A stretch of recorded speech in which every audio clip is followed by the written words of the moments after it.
오늘 우리가 함께 파헤쳐 볼 주제는 바로 미니머 폼즈입니다. 이건 단순히 새로운 기술이 아니에요. 창조에 대한 우리의 생각 자체를 완전히 뒤흔드는 AI 기반의 아주 혁신적인 디자인 접근법이죠. 자, 이 놀라운 이미지를 좀 보세요. 굉장히 유기적이고 복잡하죠? 근데 이게 누군가 디자인한 게 아니고요. 마치 살아있는 생명체처럼 스스로 자라나서 만들어진 거라고 합니다. 아니, 도대체 이게 어떻게 가능한 걸까요? 만약에 말이죠. 우리가 사는 건물이나 도시가 주변 환경에 맞춰서 스스로 배우고 형태를 바꾸고 진화까지 할 수 있다면 어떨 것 같으세요? 바로 이 상상에서 오늘 우리가 이야기할 미니마 펌즈라는 개념이 시작된 겁니다. 그럼 본격적으로 이 새로운 디자인 철학의 한가운데로 들어가 보죠. 모든 것의 시작은 성장이라는 키워드에 있습니다. 미니마 폼즈. 이 이름 안에 사실 힌트가 다 있어요. 미니마, 그러니까 최소한의 형태. 아주 단순한 규칙을 말하고요. 여기에 폼즈, 그러니까 스스로 판단하고 움직이는 행위자. 영어로는 에이전트라고 부르는 자율 AI 프로그램들을 결합하는 거예요. 이 간단한 것 두 개가 모여서 엄청나게 복잡한 구조를 만들어내는 거죠. 근데 이게 완전히 새로운 하늘에서 뚝 떨어진 개념은 아니에요. 사실 이 아이디어의 뿌리는 우리한테 아주 익숙하고 강력한 곳에 있습니다. 바로 자연의 패턴이죠. 그 핵심 원리가 바로 행위자 기반 시스템이라는 건데요. 좀 어렵게 들리시나요? 쉽게 말해서 똑똑한 대장 한 명이 지시하는 게 아니라 그냥 개미 한 마리 한 마리가 자기한테 주어진 아주 단순한 규칙만 따르거든요. 근데 얘네들이 모이니까 전체적으로는 누구도 설계하지 않은 엄청나게 지능적인 결과가 나오는 거. 바로 그런 시스템을 말하는 겁니다. 자연을 보면 이런 예는 정말 하나죠. 개미들, 누가 중앙에서 지시하지 않아도 알아서 척척 정교한 집을 짓잖아요. 하늘을 나는 새떼도 마찬가지고요. 그저 몇 가지 단순한 규칙만으로 거대한 군집이 하나처럼 움직이는 거죠. 그러니까 자연이야말로 이 원리를 가장 잘 아는 최고의 건축가인 셈입니다. 자, 원리는 알았어요. 자연의 지혜, 정말 대단하죠? 그럼 이제부터가 진짜 재밌어집니다. 이 똑똑한 원리를 어떻게 디지털 세상으로 가져와서 구현했는지 그 최첨단 기술의 심장부로 들어가 보겠습니다. 그 중심에는 4G라고 불리는 아주 강력한 프레임워크가 자리 잡고 있습니다. 바로 이 엔진이 수백만 개나 되는 AI 행위자들을 가르치고 또 지휘하는 거죠. 4G가 왜 그렇게 대단하냐면요.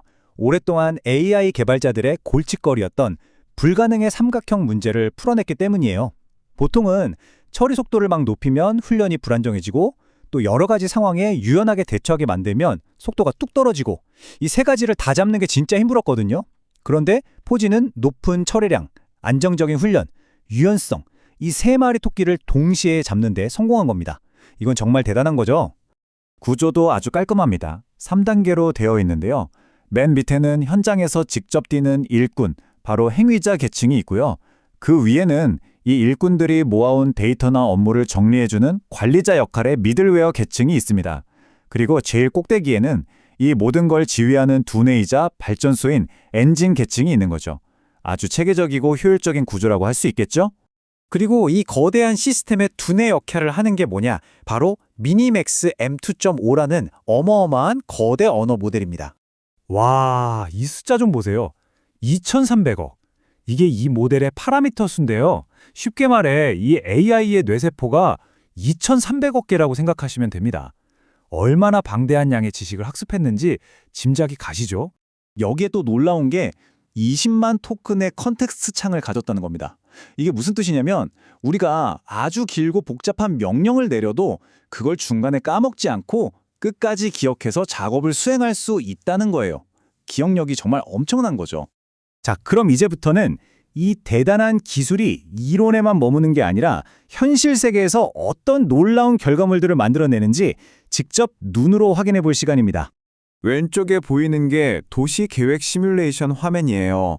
여기서 수많은 AI 행위자들이 교통량, 에너지 효율, 인구 밀도 같은 수많은 변수들을 고려해서 최적의 값을 찾아내요. 그렇게 해서 탄생한 게 바로 오른쪽의 초고 효율 미래 도시 계획안입니다. 사람이 했다면 수십 년이 걸렸을지도 모르는 일이죠. 이것도 정말 흥미롭습니다. 왼쪽 도면처럼 건물의 외피가, 그러니까 피부가 태양의 움직임을 따라서 스스로 각도를 조절하는 거예요. 그렇게 해서 에너지 효율을 극대화하는 거죠. 그 결과물이 바로 오른쪽에 보이는 세련되고 똑똑한 건물입니다. 여기서 한 발 더 나아가면요. 건물의 내부 공간 자체가 살아있는 생물처럼 변할 수도 있습니다. 예를 들어 사람들이 많이 몰리는 시간에는 복도를 넓히고 한산할 땐 다른 공간으로 바꾸는 거죠. 심지어 화재 같은 비상 상황에서는 실시간으로 가장 안전한 대피 경로를 만들어주기도 하고요. 자, 지금까지 기술적인 부분을 봤는데 이제 좀 더 큰 그림을 한번 봐야 합니다. 이 기술은 단순히 건물을 더 잘 짓는 도구가 아니에요. 이건 창의성이란 무엇인가? 창조자의 역할은 무엇인가에 대한 아주 근본적인 질문을 우리에게 던지고 있습니다. 핵심은 바로 이겁니다. 우리는 더 이상 최종 결과물을 하나하나 깎아서 만드는 조각가가 아니라는 거예요. 그 대신에 우리는 씨앗이 잘 자랄 수 있는 토양과 환경, 즉 성장의 규칙을 설계하는 정원사가 되는 겁니다. 패러다임이 완전히 바뀌는 거죠. 이 문장에 미니마 폼즈의 철학을 가장 잘 보여주는 것 같아요. 창조자는 규칙을 정하지만 결과를 통제하지는 않는다. 우리는 그저 시작점과 게임의 룰만 정해줄 뿐이에요. 최종적으로 어떤 모양이 나올지는 AI 행위자들이 서로 상호작용하면서 만들어내는 우리도 예측할 수 없는 결과물인 거죠. 이 이미지를 한번 보세요.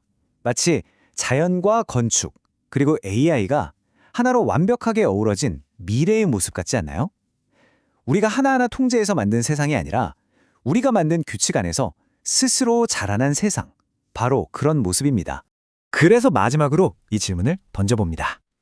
만약 우리가 최종 결과물을 더 이상 통제할 수 없다면 과연 창조한다는 것의 진정한 의미는 무엇일까요? 어쩌면 진짜 창조라는 건 모든 걸 내 뜻대로 통제하는 게 아니라 무한한 가능성의 문을 열어주는 행위가 아닐까요? 여러분은 어떻게 생각하시나요?